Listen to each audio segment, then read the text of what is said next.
ہے اور اس کی ہر حال میں ہر لیول پہ اپوزیشن کریں گے. چاہیے تو یہ تھا کہ جو صحافتی تنظیمیں ہیں وہ اس سب کو اعتماد میں لینا چاہیے اور اس کی مشاورت سے جو ہے نا کوئی قانون سازی پہ عمل درآمد ہونا چاہیے. تو ہم اس کی مذمت کرتے ہیں.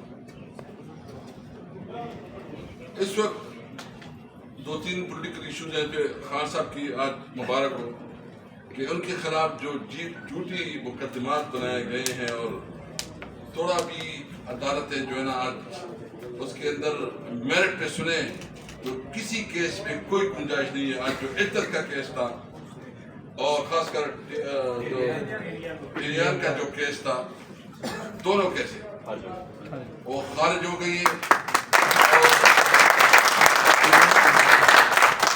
لیکن ہم نے ابھی پوچھنا ہے, ہم نے اس عدالتوں سے پوچھنا ہے اور ان لوگوں سے پوچھنا ہے کہ عمران خان کو ناجائز طور پر آپ نے جیل میں رکھا اپنی ذاتی انتقام اور اپنی ذاتی بغض اور حسد کی وجہ سے, اور روزانہ جو کیسز آپ نے 200 سے زیادہ کیسز بنائے ہیں